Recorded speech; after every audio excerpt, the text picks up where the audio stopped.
Book 2, Chapter 6 of A Study in Scarlet by Sir Arthur Conan Doyle. Book 2, Chapter 6.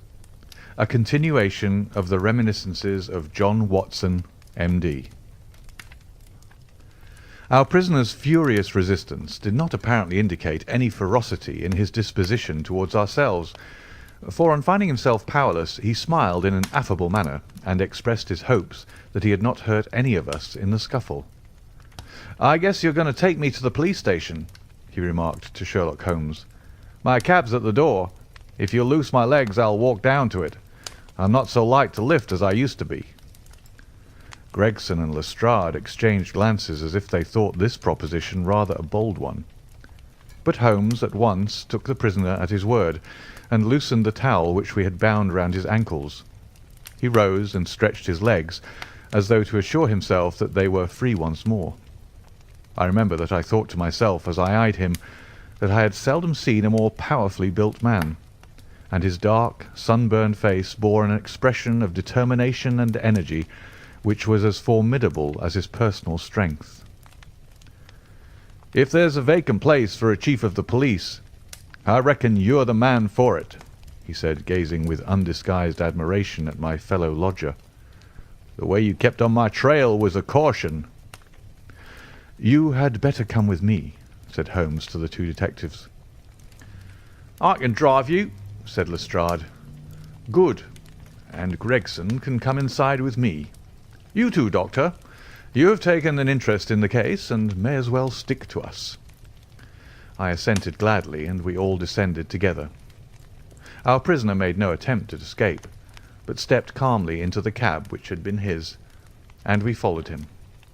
Lestrade mounted the box, whipped up the horse, and brought us in a very short time to our destination. We were ushered into a small chamber where a police inspector noted down our prisoner's name and the names of the men with whose murder he had been charged. The official was a white-faced, unemotional man, who went through his duties in a dull, mechanical way. "The prisoner will be put before the magistrates in the course of the week," he said. "In the meantime, Mr. Jefferson Hope, have you anything that you wish to say? I must warn you that your words will be taken down and may be used against you." "I've got a good deal to say," our prisoner said slowly. "I want to tell you gentlemen all about it." "Hadn't you better reserve that for your trial?" asked the inspector. "I may never be tried," he answered. "You needn't look startled. It isn't suicide I'm thinking of. Are you a doctor?" He turned his fierce, dark eyes upon me as he asked this last question. "Yes, I am," I answered. "Then put your hand here," he said with a smile, motioning with his manacled wrist towards his chest. I did so, and became at once conscious of an extraordinary throbbing and commotion which was going on inside. The walls of his chest seemed to thrill and quiver as a frail building would do inside when some powerful engine was at work. In the silence of the room I could hear a dull humming and buzzing noise which proceeded from the same source. "Why," I cried, "you have an aortic aneurysm." "That's what they call it," he said placidly. "I went to a doctor last week about it, and he told me that it is bound to burst before many days passed. It's been getting worse for years. I got it from overexposure and underfeeding among the Salt Lake Mountains. I've done my work now, and I don't care how soon I go, but I should like to leave some account of the business behind me. I don't want to be remembered as a common cutthroat." The inspector and the two detectives had a hurried discussion as to the advisability of allowing him to tell his story. "Do you consider, Doctor, that there is immediate danger?" the former asked. "Most certainly there is," I answered. "In that case it is clearly our duty, in the interest of justice, to take his statement," said the inspector. "You are at liberty, sir, to give your account, which I again warn you will be taken down." "I'll sit down, with your leave," the prisoner said, suiting the action to the word. "This aneurysm of mine makes me easily tired, and the tussle we had half an hour ago has not mended matters. I'm on the brink of the grave. and I'm not likely to lie to you. Every word I say is the absolute truth, and how you use it is a matter of no consequence to me." With these words, Jefferson Hope leaned back in his chair and began the following remarkable statement. He spoke in a calm and methodical manner, as though the events which he narrated were commonplace enough. I can vouch for the accuracy of the subjoined accounts, for I have had access to Lestrade's notebook, in which the prisoner's words were taken down exactly as they were uttered. "It don't much matter to you why I hated these men," he said. "It's enough that they were guilty of the death of two human beings, a father and a daughter, and that they had, therefore, forfeited their lives.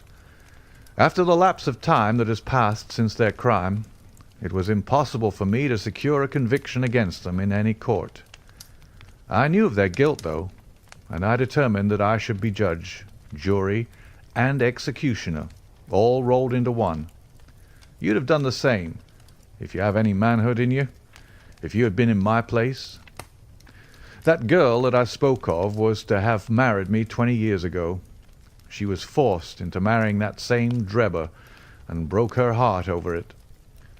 I took the marriage ring from her dead finger, and I vowed that his dying eyes should rest upon that very ring, and that his last thoughts should be of the crime for which he was punished. I have carried it about with me, and have followed him and his accomplice over 2 continents, until I caught them. They thought to tie me out, but they could not do it. If I die tomorrow, as is likely enough, I die knowing that my work in this world is done, and well done. They have perished, and by my hand. There is nothing left for me to hope for, or to desire. They were rich, and I was poor, so that it was no easy matter for me to follow them.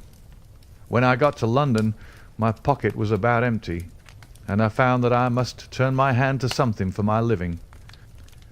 Driving and riding are as natural to me as walking, so I applied at a cab owner's office and soon got employment. I was to bring a certain sum a week to the owner, and whatever was over that I might keep for myself. There was seldom much over, but I managed to scrape along somehow. The hardest job was to learn my way about, for I reckon that of all the mazes that ever were contrived, this city is the most confusing. I had a map beside me, though, and when once I had spotted the principal hotels and stations, I got on pretty well. It was some time before I found out where my 2 gentlemen were living, but I inquired and inquired, until at last I dropped across them. They were at a boarding house at Camberwell, over on the other side of the river. When once I found out, I knew that I had them at my mercy. I had grown my beard, and there was no chance of their recognizing me. I would dog them and follow them until I saw my opportunity. I was determined that they should not escape me again. They were very near doing it, for all that. Go where they would about London, I was always at their heels. Sometimes I followed them on my cab, and sometimes on foot, but the former was the best, for then they could not get away from me. It was only early in the morning or late at night that I could earn anything, so that I began to get behindhand with my employer. I did not mind that, however, as long as I could lay my hand upon the men I wanted. They were cunning, though. They must have thought that there was some chance of their being followed, for they would never go out alone, and never after nightfall. During 2 weeks I drove behind them every day, and never once saw them separate. Drebber himself was drunk half the time, but Stangerson was not to be caught napping. I watched them late and early, but never saw the ghost of a chance. But I was not discouraged, for something told me that the hour had almost come. My only fear was that this thing in my chest might burst a little too soon and leave my work undone.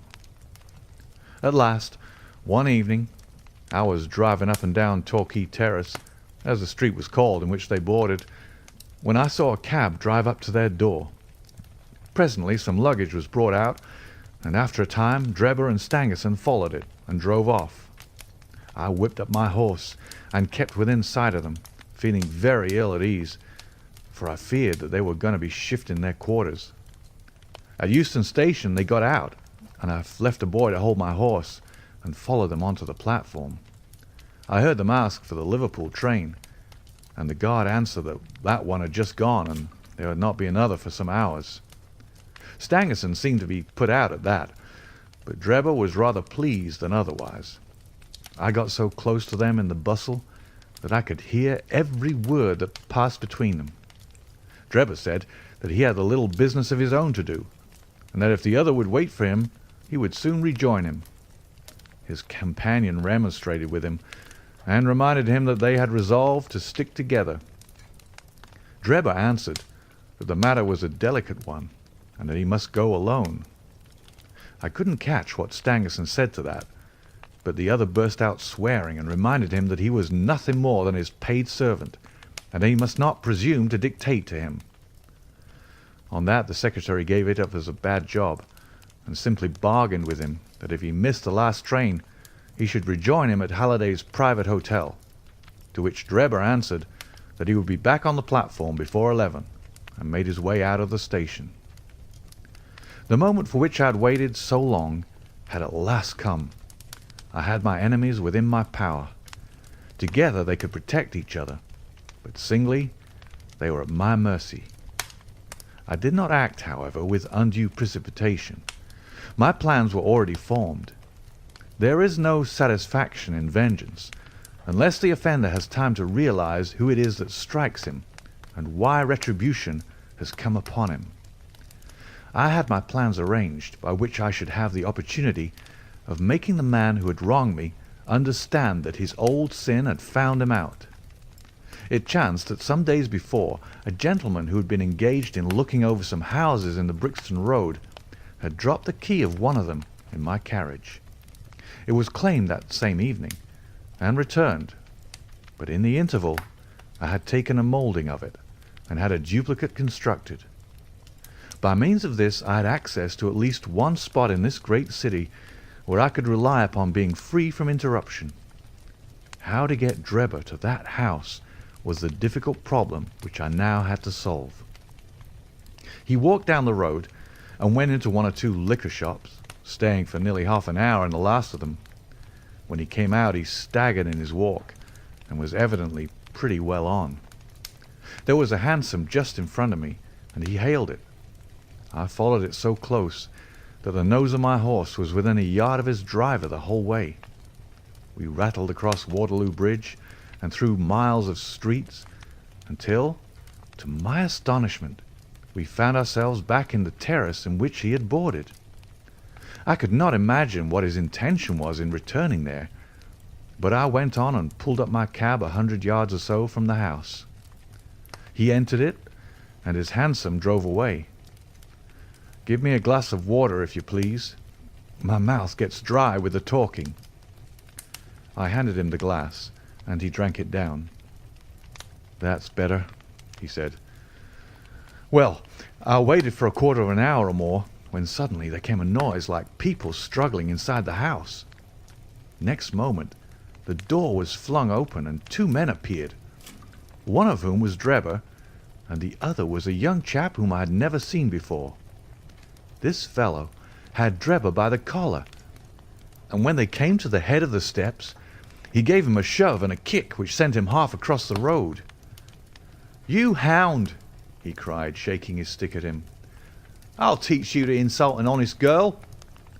He was so hot that I think he should have thrashed Drebber with his cudgel, only that the cur staggered away down the road as fast as his legs could carry him. He ran as far as the corner, and then, seeing my cab, he hailed me and jumped in. "Drive me to Halliday's private hotel," said he.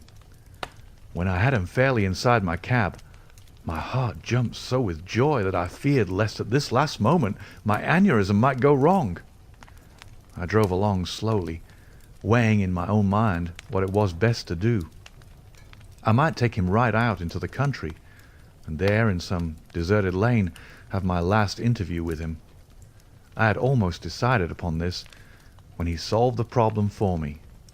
The craze for drink had seized him again, and he ordered me to pull up outside a gin palace.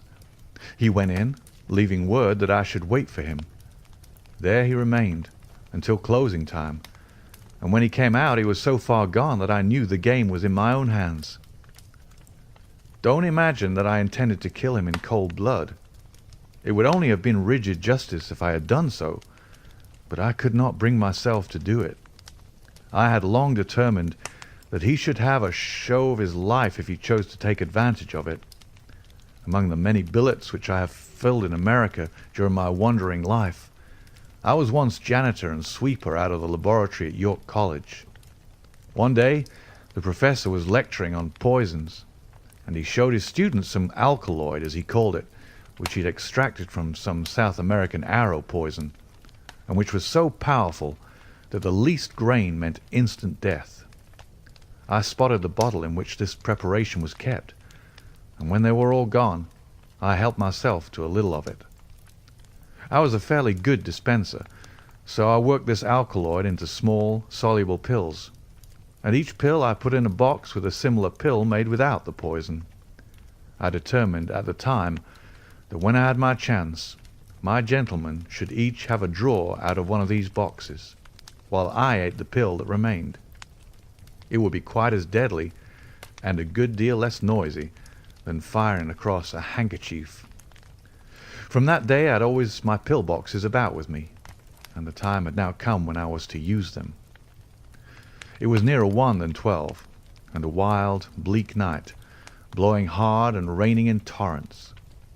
Dismal as it was outside, I was glad within, so glad that I could have shouted out from pure exultation.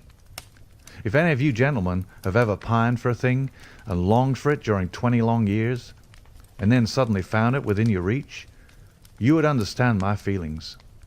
I lit a cigar and puffed at it to steady my nerves, but my hands were trembling and my temples throbbing with excitement.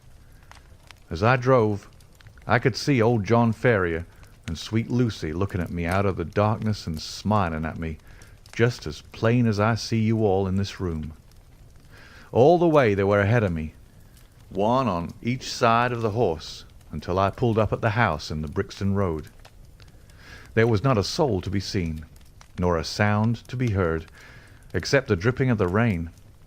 When I looked in at the window, I found Drebber all huddled together in a drunken sleep. I shook him by the arm. "It's time to get out," I said. "All right, cabby," said he. I suppose he thought we'd come to the hotel that he had mentioned, for he got out without another word and followed me down the garden. I had to walk beside him to keep him steady, for he was still a little top-heavy. When we came to the door, I opened it and led him into the front room.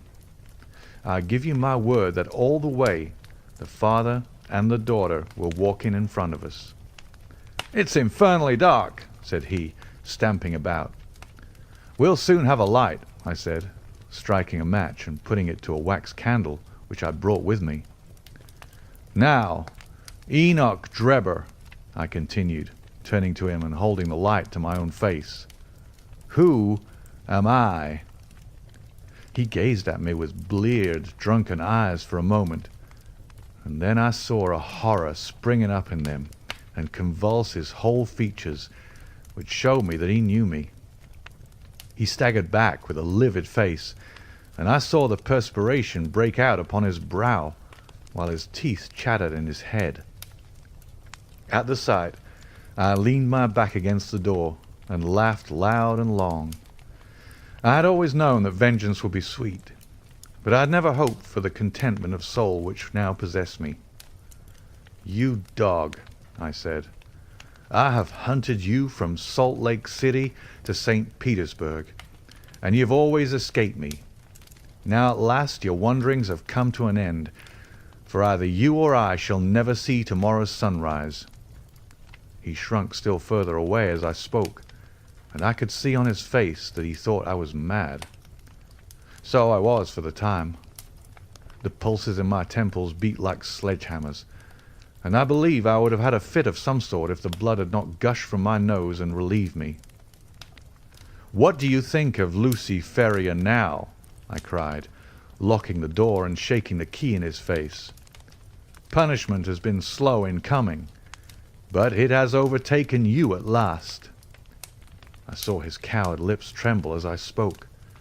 He would have begged for his life, but he knew well that it was useless. "Would you murder me?" he stammered. "There is no murder," I answered. "Who talks of murdering a mad dog? What mercy had you upon my poor darling when you dragged her from her slaughtered father and bore her away to your accursed and shameless harem?" "It was not I who killed her father," he cried. "But it was you who broke her innocent heart," I shrieked, thrusting the door before him. "Let the high God judge between us. Choose and eat. There is death in one and life in the other. I shall take what you leave. Let us see if there is justice upon the earth, or if we are ruled by chance." He cowered away with wild cries and prayers for mercy, but I drew my knife and held it to his throat until he had obeyed me. Then I swallowed the other, and we stood facing one another in silence for a minute or more, waiting to see which was to live and which was to die. Shall I ever forget the look which came over his face when the first warning pangs told him that the poison was in his system? I laughed as I saw it, and held Lucy's marriage ring in front of his eyes. It was but for a moment, for the action of the alkaloid is rapid. A spasm of pain contorted his features. He threw his hands out in front of him, staggered, and then, with a hoarse cry, fell heavily upon the floor. I turned him over with my foot and placed my hand upon his heart. There was no movement. He was dead. The blood had been streaming from my nose, but I had taken no notice of it. I don't know what it was that put it into my head to write upon the wall with it. Perhaps it was some mischievous idea of setting the police upon a wrong track, for I felt light-hearted and cheerful. I remembered a German being found in New York with Rache written up above him, and it was argued at the time in the newspapers that the secret societies must have done it. I guessed that what puzzled the New Yorkers would puzzle the Londoners. So I dipped my finger in my own blood and printed it on a convenient place on the wall. Then I walked down to my cab and found that there was nobody about, and that the night was still very wild. I had driven some distance when I put my hand into the pocket in which I usually kept Lucy's ring, and found that it was not there. I was thunderstruck at this, for it was the only memento that I had of her. Thinking that I might have dropped it when I stooped over Drebber's body, I drove back, and leaving my cab in a side street, I went boldly up to the house, for I was ready to dare anything rather than lose the ring. When I arrived there, I walked right into the arms of a police officer who was coming out, and only managed to disarm his suspicions by pretending to be hopelessly drunk. That was how Enoch Drebber came to his end. All I had to do then was to do as much for Stangerson, and so pay off John Ferrier's debt. I knew that he was staying at Halliday's private hotel, and I hung about all day, but he never came out. I fancy that he suspected something when Drebber failed to put in an appearance. He was cunning, was Stangerson, and always on his guard. If he thought he could keep me off by staying indoors, he was very much mistaken. I soon found out which was the window of his bedroom, and early next morning I took advantage of some ladders which were lying in the lane behind the hotel, and so made my way into his room in the grey of the dawn. I woke him up and told him that the hour had come when he was to answer for the life he had taken so long before. I described Drebber's death to him, and I gave him the same choice of the poisoned pills. Instead of grasping at the chance of safety which that offered him, he sprang from his bed and flew at my throat. In self-defense, I stabbed him to the heart. It would have been the same in any case, for Providence would never have allowed his guilty hand to pick out anything but the poison. I have little more to say, and it's as well, for I'm about done up. I went on cabbing it for a day or so, intending to keep at it until I could save enough to take me back to America. I was standing in the yard when a ragged youngster asked if there was a cabby there called Jefferson Hope, and said that his cab was wanted by a gentleman at 221B Baker Street. I went round, suspecting no harm, and the next thing I knew, this young man here had the bracelets on my wrists, and as neatly snackled as ever I saw in my life. That's the whole of my story, gentlemen. You may consider me to be a murderer, but I hold that I'm just as much an officer of justice as you are." So thrilling had the man's narrative been, and his manner was so impressive, that we had sat silent and absorbed. Even the professional detectives, blasé as they were in every detail of crime, appeared to be keenly interested in the man's story. When he finished, we sat for some minutes in a stillness which was only broken by the scratching of Lestrade's pencil as he gave the finishing touches to his shorthand account. "There is only one point on which I should like a little more information," Sherlock Holmes said at last. "Who was your accomplice who came for the ring which I advertised?" The prisoner winked at my friend jocosely. "I can tell my own secrets," he said, "but I don't get other people into trouble. I saw your advertisement, and I thought it might be a plant, or it might be the ring which I wanted. My friend volunteered to go and see. I think you'll own he did it smartly." "Not a doubt of that," said Holmes heartily. "Now, gentlemen," the inspector remarked gravely, "the forms of the law must be complied with. On Thursday the prisoner will be brought before the magistrates, and your attendance will be required. Until then I'll be responsible for him." He rang the bell as he spoke, and Jefferson Hope was led off by a couple of warders, while my friend and I made our way out of the station and took a cab back to Baker Street. End of Part 2, Chapter 6.